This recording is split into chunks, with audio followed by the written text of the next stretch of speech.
오늘 시간 하나님께 제게 주신 말씀은 구약 898쪽 10편 126편 5절과 6절 말씀입니다. 다 찾으신 줄 알고 하나님의 말씀을 받들어 봉독하겠습니다. 눈물을 흘리며 씨를 뿌리는 자는 기쁨으로 거두리로다. 울며 씨를 뿌리러 나가는 자는 반드시 기쁨으로 그 곡식단을 가지고 돌아오리로다. 아멘. 말씀으로 해서 함께 기도하며 나가도록 하겠습니다. 주님, 이 시간도 주의 말씀 듣고자 합니다. 들을 길을 허락하여 주셔서 부족한 종 단상에 섰습니다. 이 시간도 주의 말씀을 대언할 수 있도록 사용하여 주셔서 우리의 능력 되시고 도움 되신 살아계신 예수 그리스도 이름으로 감사하기도 드리옵나이다. 아멘. 할렐루야. 오늘도 우리 주님 우리와 함께 하십니다. 함께 하신 주님 바라보며 은혜의 삶을 살아가는 저와 우리 모두가 되어지길 소망합니다. 오늘 본문 말씀의 제목을 이렇게 정해보았습니다. 울며 씨 뿌리면 살이 귀한 줄 안다. 여러분, 농사 지어 보셨습니까? 농사 짓는 목사이지 않습니까? 매년 5월이 되면 논에 가서 씨를 뿌립니다. 근데 씨를요 뿌리지 않습니다. 시대가 좋아져서요 이제 이양기로 다 기계로 심습니다. 굉장히 쉽습니다. 사람들이 제가 농사 짓는다고 하면 걱정합니다. 목사님 힘들지 않으십니까? 목사님 어떻게 지으십니까? 라고 제게 물어봅니다. 그럼 저는 말씀드립니다. 요즘에는 너무 쉽습니다. 기계가 다 해줍니다. 그리고 여러분, 기계가 심지만은 완벽하지 않습니다. 완벽하지 않아서요 남은 모판을 띄어서 이제 그 빈 곳에 심어줍니다. 그게 제 수고입니다. 재밌습니다. 빈 곳에요 그래 벼를 한 모금 띄어서 탁 집어넣는단 말이에요. 그런데 어제 말씀을 준비하면서 신기한 이야기를 들었습니다. 농사를 많이 지으신 분은요 그 모를 심지 않는답니다. 그냥 떼서 던져 놓는다고 합니다. 아니, 던져 놓는데 어떻게 살아나냐? 벼가요 신기하게 스스로 뿌리를 받고 한 일주일이 지나면 일어선다고 합니다. 왜 그럴까요, 여러분? 그 벼도요, 그 모도요 살고 싶은 거예요. 살고 싶어서 힘을 내는 거죠. 그리고 그 힘을 낸 결과 그 모는요 많은 알곡을 만들어냅니다. 여러분, 삶을요 살아가면 힘든 일을 겪게 되어집니다. 어려운 일을 겪게 되어집니다. 여러분, 그 힘든 일이 내 삶을 망쳐버리기 위해서 더해진 일일까? 여러분, 한번 생각해 보셨습니까? 나에게 주어진 그 힘든 일이 날마다 나를 괴롭히고 어렵게만 하는 일이다 라고 생각하고 계십니까? 여러분, 이 시간 생각을 바꾸시길 바랍니다. 나에게 주어진 모든 일이 하나님의 영광을 나타내기 위하여 하나님께서 우리 모두에게 주신 일임을 믿으시길 간절히 축원드립니다. 우리는 하나님께서 허락하신 그 은혜의 삶을 살아가는 주의 백성이고 자녀들입니다. 우리 주님은 결코 우리를요 홀로 두지 않으십니다. 우리를 이끌어가 주신다 말입니다. 오늘 시편 126편은요 성전에 올라가면서 불렀던 노래라고 이야기합니다. 언제 그 성전을 향하여 걸어가냐? 포로기가 끝나고 기한할 때 불렀던 찬양이다라고 이야기합니다. 여러분, 남유다는요 586년에 바벨론에 의해서 멸망당하게 되어집니다. 무너지지 않을 것 같았습니다. 멸망되어지지 않을 것 같았습니다. 그런데 멸망하게 되어집니다. 어떤 누구도 예상하지 못했습니다. 어떤 누구도 이야기하지 않았습니다. 하지만 이 남유다는 무너지고 맙니다. 왜 어떤 누구도 예상하지 못했을까요? 그 남유다 사람들은 믿음이 있었거든요. 하나님께서 이 나라 이 민족을 지키실 거라고 하는 확실한 믿음이 있었습니다. 그 어떤 나라도 이 유다 하나님이 지키시는 나라를 멸망시키지 못할 것이라고 하는 확신이 있었습니다. 그런데 여러분, 그 남유다가 망하게 되어진 겁니다. 무너지지 말아야 되는데 무너지게 되어진 겁니다. 그리고 남유다는요 혹사당하게 되어집니다. 100km가 넘는 그 거리를요 가시 그 밧줄에 묶여가지고 끌려가게 되어집니다. 느부갓네살 그 왕이요 모든 포로들을요 자국으로 다 끌어들이는 거예요. 유능하고 똑똑한 사람이면 더더욱이 자기 나라로 다 포로로 잡아가는 거죠. 자기 나라를 흥하게 하기 위해서. 남유다 사람들도 끌려갑니다. 수백 킬로를 걸어가는 겁니다. 얼마나 고통스러웠겠습니까? 얼마나 절망적이었을까요? 하나님이 살아계신다고 하셨는데 어떻게 우리나라가 멸망할 수 있는가? 여러분 신앙생활을 하다 보면 그런 일을 만나게 되어질 겁니다. 분명히 내가 신앙생활을 잘 하고 있다라고 생각을 했는데 삶이 생각지도 못한 방향을 향하여 나아가게 되어진 거죠. 분명히 은혜의 삶을 살아가야 하는데 삶이 은혜가 아닌 절망처럼 보여지는 그 방향으로 나아가고 있는 나의 모습을 바라볼 때가 분명히 있을 겁니다. 그럴 때 우리는 어떻게 합니까? 아, 하나님이 나를 버리셨는가? 하나님께서 나를 포기하셨는가? 라고 하는 생각을 가질 때가 있지 않을까라고 생각을 해봅니다. 저도 그랬습니다, 여러분. 신앙생활을 참 열심히 했습니다. 사역을 참 열심히 했습니다.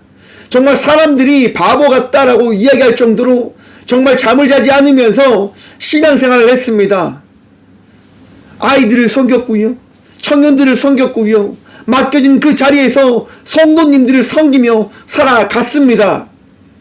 그런데 여러분, 하루는 이런 일을 듣게 되어집니다. 이제 우리 교회에서 나가십시오 라고 하는 이야기를 듣게 되어진 거예요. 분명히 열심히 사역했는데, 분명히 열심히 달려갔는데, 아니 하나님 바라보며 정말 부끄럽지 않게 살아갔는데 교회에서 나가래요. 와, 너무 마음이 아픈 거죠. 그래서 집에 들어와서요, 제가 뭘 했는 줄 아십니까? 족발을 시켰어요. 제가 말씀드렸지요. 저에게만 사준 음식이 한 번도 없었거든요. 그 전까지. 저는 먹고 싶어도 늘 참으면서 살아왔어요. 같이 먹지 않으면 절대로 혼자는 먹지 않았어요, 여러분. 그런데 그 이야기를 듣고 와서 혼자 족발을 시킨 거예요. 그 족발을 먹는데 그런 생각이 드는 거죠. 나는 나에게 이 족발을 언제 한번 사줘 봤던가? 나 혼자 이런 족발을 먹은 적이 있던가? 한 번도 없는 거예요. 통닭 한 마리도 저 혼자 먹은 적이 없어요. 먹으면서 계속 우는 거예요. 눈물이 계속 나는 거죠. 하나님, 나 정말 이만큼 열심히 사역했는데, 하나님 정말 저 부끄럽지 않게 사역했는데 왜 제게 이러하십니까? 라고 울면서 계속 그 시간을 보냈었어요. 그런데 여러분, 그 시간이요 피가 되고 살이 되어지더라고요. 무슨 말이냐? 이후에는요 어떤 일을 겪어도 상처받지 않았어요. 목사님들이 쫓아내고 욕을 하고 뭘 해도 상처받지 않았어요. 아, 그러실 수도 있다. 맞아, 그런 것이 우리들의 모습이야 라고 하는 생각을 가지게 되어지더라고요. 그러면서 생각했습니다. 아, 나는 저런 목사님 같은 그런 발걸음을 걸어가지 말아야지 라고 하는 생각을 들었어요. 여러분, 그렇기 때문에 저는 개척한 것이 아닐까라고 생각해 봅니다. 저는 개척하면서요 다짐했거든요. 다른 교회와 다른 교회가 되겠다. 현존하는 교회와 다른 발걸음을 걸어가는 교회가 되겠다라고 하나님께 고백하면서 걸어가고 있거든요. 어떤 사람들이 이야기해도 그 사람들의 이야기에 귀를 기울이지 않고 걸어가요. 힘들어요, 여러분. 왜냐? 왜 나만 이런 길을 걸어가야 됩니까? 라고 하는 생각에 빠질 때가 참 많거든요. 남유다 사람들이요 바벨론으로 걸어가면서 생각하는 거죠. 왜 우리 남유다는 하나님을 따랐던 사람들인데, 왜 하나님을 잘 믿었던 사람들인데 왜 이런 고초와 힘듦과 어려움을 감당해야 되는가? 여러분, 그들이 끌려가서요, 어떻게 살아갑니까? 신앙을 지키며 살아가는 거예요. 하나님 믿는 믿음으로 살아가는 거예요. 사람들에게 손가락질 당하면서, 사람들에 의해서 고초를 당하면서 믿음 때문에 죽음 앞에서 선 그 삶을 살아가는 거예요. 여러분, 왜 그들은 그렇게 살아가야 합니까? 왜 그들은 그렇게 살아가야만 했던 걸까요? 여러분, 우리나라 역사에 보면요, 주기철 목사님과 손영원 목사님이요, 신사참배를 반대했습니다. 신사참배를 반대했어요. 그런데 놀라운 사실이 있죠. 많은 교회들이요, 신사참배를 하는 거예요. 저희 교단도요, 정말 부끄럽지만 신사참배를 해야 된다라고 총회에서 공포를 하게 되어집니다. 웃기죠, 여러분. 그리고 어떤 일이 일어납니까? 주기철 목사님과 손영원 목사님과 신사참배를 반대했던 목사님들은요, 옥고를 치르면서 죽음의 그 순간을 맞아 가시는 거예요. 여러분, 하나님 믿으면 축복받아야 되잖아요. 그리고 신사참배를 하는 목사들은 이야기하죠. 하나님 믿기 때문에 우리가 축복받는 겁니다 라고 말입니다. 여러분, 그것이 맞는 소리입니까? 신사참배를 하지 말라라고 이야기하며 그 옥고를 치르는 목사님의 그 이야기들은 잘못된 이야기입니까? 과연 어떤 이야기 가운데 하나님의 은혜가 임하는 걸까요, 여러분? 여러분, 얼마나 그 분들이 고통스러우셨을까요? 최근에 저는 참 우리나라를 보며 걱정을 많이 합니다. 다시 우리나라가 식민지의 나라로 혹시 걸어가진 않을까라고 하는 생각을 가지게 되어지더라고요. 사람들이요, 너무 태연해요. 나라를 바라보면서 걱정하지 않는 것 같아요. 근심하지 않는 것 같아요. 잘 먹고 잘 사니까요. 여러분, 그런 말이 있습니다, 여러분. 마귀가요, 우리 성도들을 무너뜨리는 방법을 어떻게 사용하는 줄 아십니까? 여러분, 사람들이요, 박해받을 때 무너지기가 쉬울까요? 부유하고 풍요로울 때 무너지기가 쉬울까요? 참 신기하게도 여러분, 박해받을 때는 성도들이 믿음을 확실히 지킵니다. 하지만 부유해지면 어떻게 되어질까요? 곧 무너집니다. 신앙을 지키는 사람이요, 극히 드물다라고 이야기합니다. 왜요? 부유하니까요. 부유하니까요. 마귀가 쓰는 방법입니다. 지금 대한민국이요, 지금 그 부유함에 취해서 하나님의 은혜를 잊고 사는 건 아닐까라고 생각해 봅니다. 하나님이 어떻게 세우셨는지를 피로 값지고 세운 이 나라의 그 발걸음을 잊고 살아가고 있지는 않는지 다시금 생각해 볼 때가 아닐까라고 저는 생각해 봅니다. 여러분, 상담을 하고 있잖아요, 여러분. 어제 한 고등학교 학생이 상담을 받겠다라고 연락을 주셨어요. 연락을 했습니다. 상담을 해줬어요, 여러분. 그 친구가 이야기하는 거예요. 상담사님, 제가 감정이 사라진 것 같아요 라고 이야기를 하더라고요.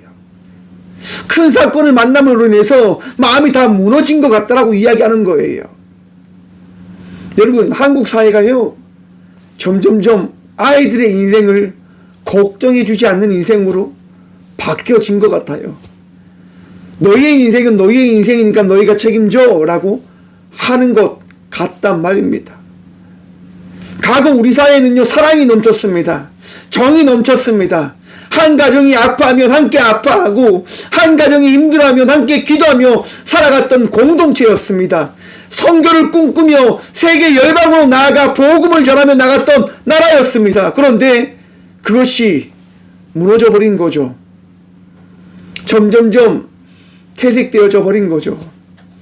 부유함을 향하여 나아가고, 넉넉함을 향하여 나아가고, 풍요로움으로 향하여 나아가고, 안식함을 향하여 나아가는 그런 우리들의 모습을 추구하는 나라, 교회가 되어져 가고 있지는 않은지 생각을 해봅니다.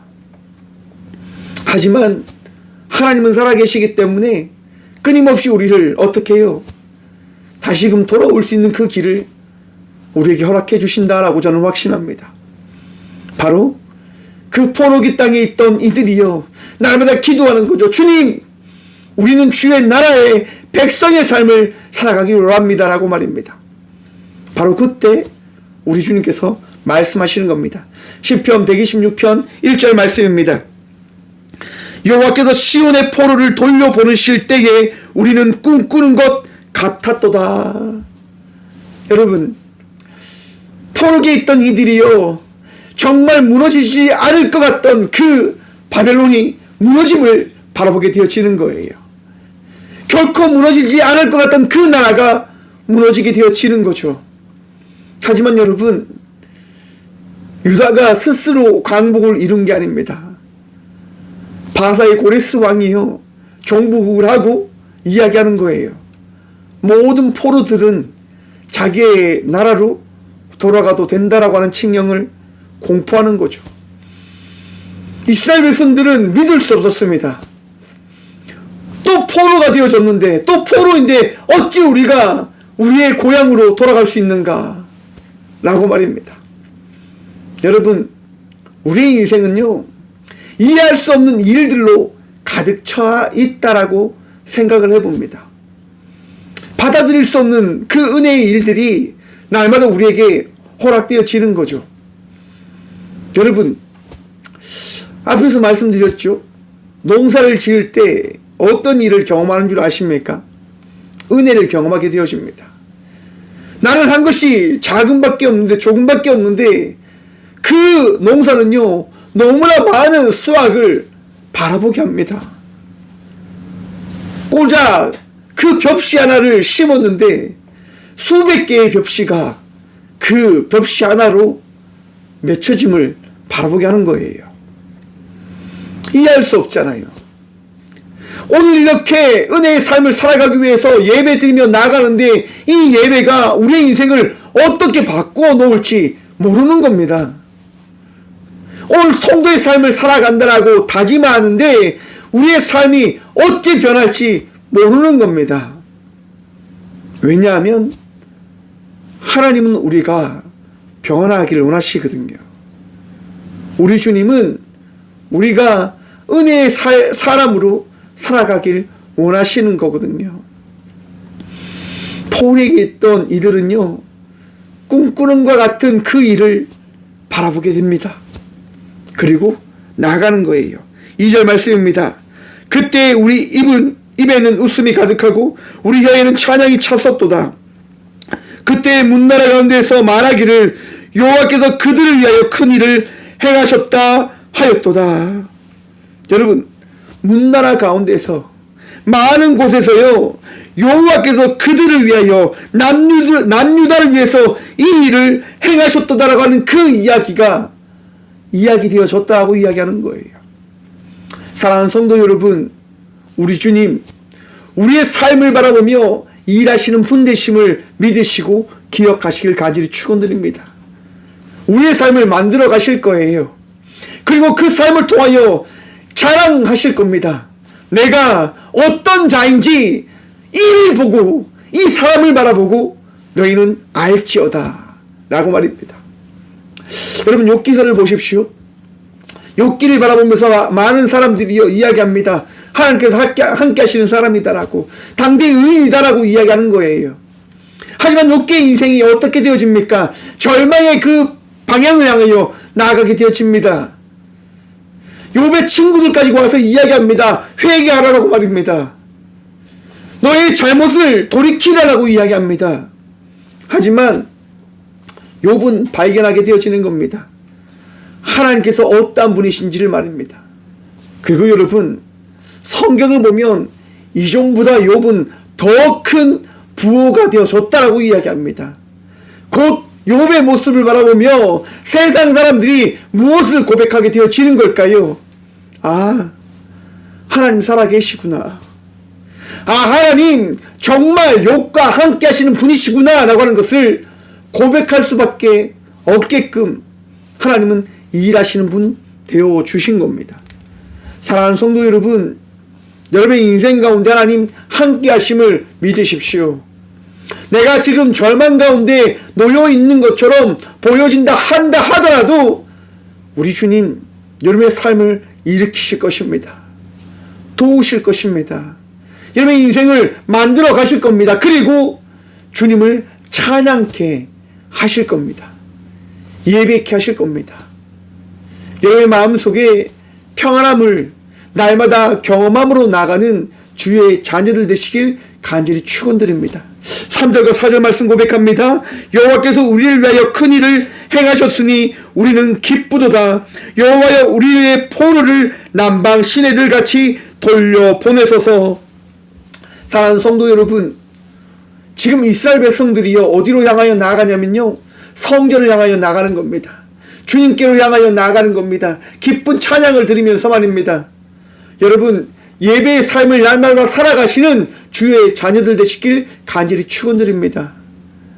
예배는 우리에게 주어진 가장 큰 축복이고 은혜인 겁니다. 여러분, 우리가 왜 예배로 나아가는 걸까요? 이유는 오직 한 가지입니다. 예수님께서 이 땅 가운데 오셨기 때문인 겁니다. 내 삶의 이유는요 예수님으로 인하여 되어진 것이고 예수님 때문에 되어져야 할 것이고 예수님으로 인하여 되어진 것입니다. 여러분, 예수님을 인하여 온전한 예배자의 삶을 살아가는 믿음의 자녀들 되시길 축원합니다. 왜 우리가 이 대림절 예수님을 바라보며 기념하며 기대하며 소망함으로 나아가는 겁니까? 예수님이 이 땅 가운데 탄생하셨으니까요. 예수님께서 이 시간 이 자리 가운데 우리의 삶 가운데 찾아오셨기에 우리는 예수님을 기대하며 기다리며 바라보며 예배하고 있는 것입니다. 기쁨으로 나가고 있는 것입니다. 그 예배 자리를 향하여 나가는 것입니다. 여러분, 남유다가 멸망할 때 예루살렘 성전이 어떻게 되어졌을까요? 포로기에서 기양하는 그들이 그 잘 지어진 예루살렘 성전을 바라보게 되어진 겁니까? 아닙니다. 무너진 성전을 바라보게 되어집니다. 아무것도 남지 않은 그 터를 바라보게 되어집니다. 절망할까요? 절망할 이유가 없는 거예요. 왜요, 여러분? 하나님이 살아계시니까요. 하나님은요 성전에 거하신 분이 아닙니다. 성전에서 단지 우리와 함께 만나주신 분이신 거지 성전에만 계신 분이 아니심을 깨달으시길 축원합니다. 이스라엘 사람들은 깨닫게 되어진 거예요. 아, 성전은 무너졌지만 우리 주님께서 우리를 만나기 위하여 다시금 이 성전을 세우게 하시겠구나. 성전을 세우시겠구나. 여러분, 예배로 나온 여러분의 마음속에 다시금 세워진 예배자들의 마음이 온전해지기를 간절히 축원드립니다. 하나님은요 여러분들이 다시금 뜨거운 예배자로 살아가기를 원하세요. 다시금 은혜의 자의 삶을 살아가는 주의 자녀들이 되어지길 원하십니다. 힘들 수 있어요. 저는 돌아갈 수 없어요 라고 이야기할지도 모릅니다. 하지만 주님은 원하시는 거예요. 다시금 주께 나와 예배자의 삶을 살아가기를 원하시는 거예요. 왜냐하면 우리를 사랑하시니까요. 저와 우리 모두를 사랑하시기 때문이에요.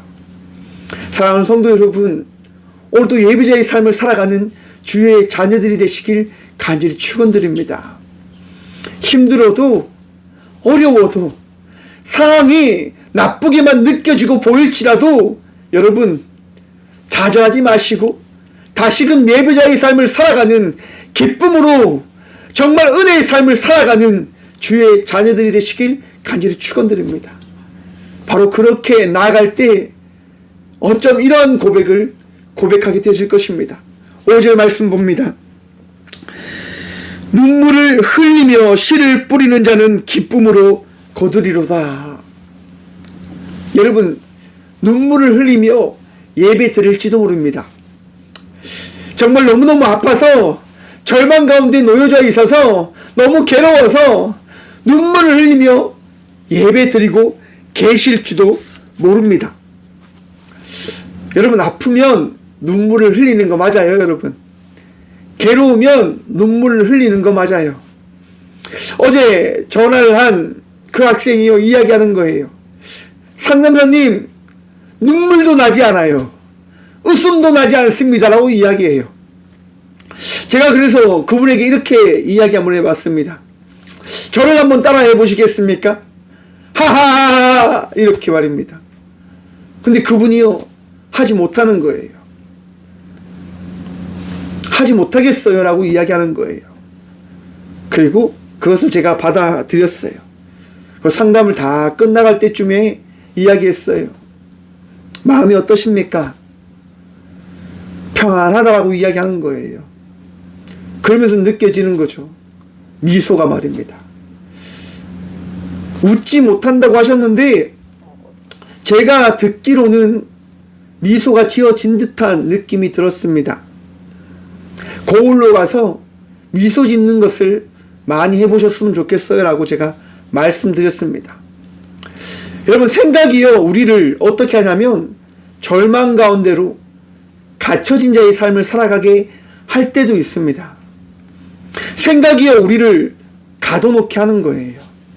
나의 생각이, 나의 마음이요 절망 속에서 빠져나오지 못하게 하는 거예요. 나의 상황은 지금 이러하니까 나는 기뻐하면 안 돼. 나는 이러한 삶을 살아갔기 때문에 나는 좋은 길로 갈 수 없어 라고 이야기할지도 모릅니다. 사랑하는 성도 여러분, 그 생각에서 벗어나십시오. 자유하십시오. 우리 주님을 바라보십시오. 눈물을 흘리며 씨를 뿌리지만 그 뿌린 자에게는 무엇이냐? 기쁨으로 거두는 은혜가 허락되어질 것이다 라고 성경은 이야기합니다. 6절 말씀 봅니다. 울며 씨를 뿌리러 나가는 자는 반드시 기쁨으로 그 곡식단을 가지고 돌아오리라. 아멘. 성경이 뭐라고 이야기하십니까? 반드시 기쁨으로 그 곡식단을 가지고 돌아오리라. 아멘.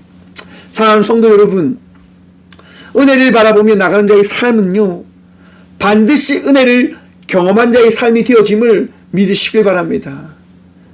예수님은 우리를 결코 놓지 않으십니다. 예수님은 우리의 마음 가운데 찾아오셔서 우리를 승리의 길을 향하여 나아갈 수 있도록 우리의 발걸음을 인도하여 주십니다. 그것이 우리가 믿는 예수님이고 오늘 이 시간 저와 우리의 마음속에 찾아오신 예수님이십니다. 결코 우리를 무너지게 하지 않으시는 거예요. 결코 우리를 넘어진 자의 삶을 살아가지 않을 수 있도록 만들어 주시는 거예요. 여러분, 저는 이 나라의 민족을 향하여 기도합니다. 꿈꾸고 어떻게 보면 기대하는 거예요. 많은 기도를 하고 많은 공부를 하고 많은 것들을 생각하면 생각할수록 어떤 생각이 드냐면요 삶이란 무엇인가라고 하는 그런 부분에 물음표가 던져지더라고요. 이 대한민국 국민으로서 삶을 살아간다고 하는 것이 무엇일까? 여러분, 이 대한민국이 추구해야 될 게 무엇일까요, 여러분? 전 세계의 유일한 정말 약소국가에서 강대국이 되어진 유일한 나라, 원조를 받던 나라에서 원조를 할 수 있는 나라가 되어진 전 세계 유일무이한 나라. 이 나라의 삶이, 이 나라의 사명이 무엇일까? 저는 그런 생각을 해봤습니다. 삶을 살아가는 것이다 라고 말입니다. 너무나 터무니없는 대답이지요. 여러분, 삶을 살아간다고 하는 게 뭘까요, 여러분?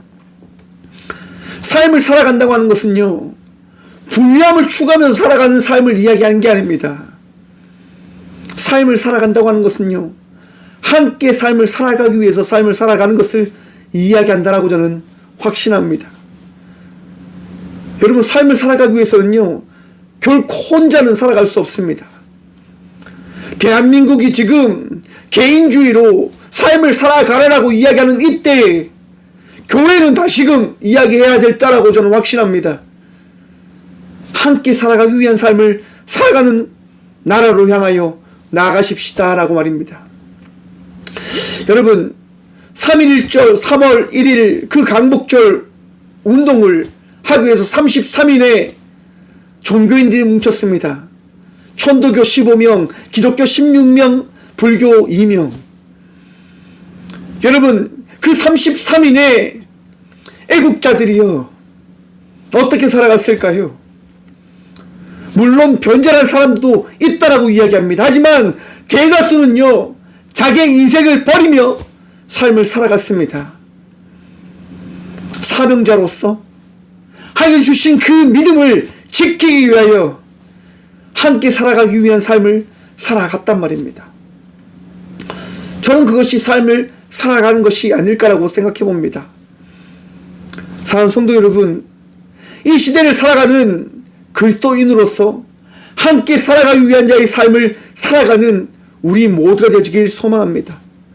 바로 삶을 살아가기 위하여 우리 예수님은 이 땅 가운데 오셔서 우리와 살아가고 계신 것이 아닌가라고 고백해 봅니다. 사도행전에 보시면요, 베드로가 수천 명이 모인 자리에서 고백합니다. 예수님이 이 땅 가운데 오셨고 우리를 위해서 죽으셨고 다시 부활하셨습니다라고 말입니다. 죽을지도 모르는데, 잡혀서 십자가에 달려 죽을지도 모르는데 베드로가요, 그 수많은 사람 앞에서 고백하는 거예요.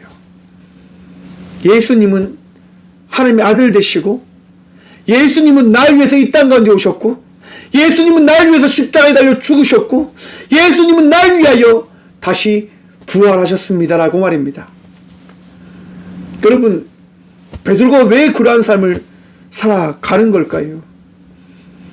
베드로의 삶을 한번 살펴보십시오. 여러분, 혼자 살기 위해서 그물질을 하며 어부의 삶을 살아갔던 이입니다. 그 베드로에게 우리 예수님은 찾아가셔서 말씀합니다. 나를 따라오너라, 나를 따르라 라고 말입니다. 그리고 수년의 시간을 통해서 예수님께서 그 베드로에게 보이시는 거예요. 그리스도인으로 삶을 살아간다고 하는 것은 이러한 것이란다. 내 이웃을 내 몸과 같이 사랑하라. 너가 만약 하나님을 사랑한다고 한다면 말이다. 여러분, 베드로는 깨닫게 되어집니다. 아, 예수님을 따라 살아간다고 하는 것이 이러한 것이구나. 하지만 여러분, 베드로의 그 신앙은요, 길게 가지 못했습니다. 예수님께서 잡히시던 그 밤에 3번 부인하게 되어지지요. 그리고 도망자의 인생을 살아갑니다. 내가 분명히 믿음이 좋다라고 이야기했지만, 최고의 하나님의 사람이라고 이야기했지만, 나는 정말 아무것도 아닌 존재였구나. 내가 이야기했던 믿음은 정말 아무것도 아닌 믿음이었구나 라고 하는 것을 고백하게 되어지고 바라보게 되어지는 거예요. 예수님을 3번 부인하면서 말입니다. 절망 가운데 있는 베드로에게 어떤 일이 일어납니까? 예수님이 찾아가십니다. 그리고 예수님께서 베드로에게 이러한 경험을 하게 하십니다. 내가 이 사람들 중에 나를 사랑하느냐? 베드로야, 내가 나를 사랑하느냐? 베드로야, 내가 나를 사랑하느냐? 여러분, 절망 가운데 있던 베드로가 깨닫게 되어지는 거예요. 아, 예수님 때문에 내가 살아가야 되는 거구나. 예수님을 사랑하기 때문에 예수님을 따라가는 거구나. 사랑하는 성도 여러분, 베드로는 아마 하염없이 울었을 겁니다. 그리고 깨달았을 겁니다. 네, 어린 양을, 예수님의 그 어린 양을 위하여 살아가야 되는 그 삶을 내가 고백할 수밖에 없구나. 그 이후에 이 사도행전의 고백이 고백되어진 거예요. 사랑하는 성도 여러분, 울며 씨를 뿌리는 자는요, 고두게 되어지는 겁니다. 힘들게 살아왔던 삶을 살아갔던 자들은 분명히 바라보게 되어질 것입니다. 예수님께서 나를 얼마나 사랑하시는지를 말입니다. 우리 예수님은요, 우리를 놓지 않으십니다. 그리고 우리를 평안케 하십니다. 회복케 하십니다. 승리케 하십니다. 오늘도 예수님으로 말미암아 기쁨의 삶을 살아가는 저와 우리 모두가 되어지길 간절히 축원드립니다. 예수님으로 인하여 이전과 다른 자의 삶을 살아가는 주의 자녀들이 되십시오. 걱정과 근심을 주님께 내어 맡김으로 나가는 주의 자녀들이 되십시오. 우리 주님 여러분들을 승리케 하실 겁니다. 우리 주님 여러분들을 평안케 하실 것입니다. 기도하겠습니다. 살아계셔서 오늘 이 귀한 시간 우리와 함께해 주신 주님 참 감사드립니다. 삶을 살아가며 너무 아프고 너무 힘들고 너무 괴롭고 너무 어려움을 날마다 어쩜 바라보며 경험하며 살아가는 우리들입니다. 주님 우리를 불쌍히 여겨주셔서 친히 오늘 또 너희와 함께하고 있음을 기억하라고 한 그 말씀을 다시금 듣게 하여 주셔서 말씀을 통하여 깨어나길 소망합니다. 말씀을 통하여 어제와 다른 자의 삶을 살아가는 우리가 되어지길 간절히 기도합니다. 절망 가운데 놓여있는 자가 아니라 소망하고 기대하며 예수님을 따라 믿음의 삶을 살아가는 저희 모두가 되어줄 수 있도록 복의 복을 허락하여 주셔서 믿음을 다하여 주셔서 은혜를 고백하게 하여 주셔서 우리 주께서 허락하신 그 믿음으로 말미암아 오늘도 즐거이 감사함으로 한 발 한 발 걸어가는 우리 모두가 되어졌음을 하나님 고백하여 주셔서 주님 암으로 인하여 질병으로 인하여 어려움으로 인하여 고통 가운데 있는 주의 자녀들이 있습니다. 주여 회복시켜 주셔서 우리 스스로 그것을 할 수 없기에 간절히 기도합니다. 주의 은혜로 주 예수 그리스도의 그 이름으로 우리에게 새로움을 허락하여 주셔서 오늘도 치유되어진 자의 삶을 살아가기를 고백합니다. 오늘도 치유받은 자의 삶을 살아가고 있음을 고백합니다. 주여 평안케 하여 주셔서 우리의 삶을 붙들어 주셔서 대린절의 시간을 걸어가고 있는 우리 모두가 주의 말씀으로 평안 누리고 기뻐할 수 있도록 감사할 수 있도록 복의 복 허락하여 주셔서 언제나 우리와 함께하여 주시고 은혜 다하여 주신 살아계신 예수 그리스도 이름으로 감사기도 드리오며 이제는 친히 이 땅 가운데 오셔서 우리의 기쁨이 되어주신 예수 그리스도의 은혜와 우리의 인생을 회복시켜 주시고 치유하여 주시며 온전케 하여 주신 하나님의 다함없는 사랑과 가장 좋은 것으로 가장 선한 것으로 가장 평안한 그 길로 인도하여 주시는 성령님의 감화교통하심이 이 귀한 시간 믿음으로 씨를 뿌리며 그 단을 거둘 것을 기대합니다라고 결단하며 고백하며 나가는 꽃교회 모든 성도들과 함께 영상으로 예배하며 나가는 모든 믿음의 동역자들의 삶 속에 그들의 가정과 그들의 일터 위에 이제부터 영원까지 함께 하시기를 간절히 축원하옵나이다. 아멘.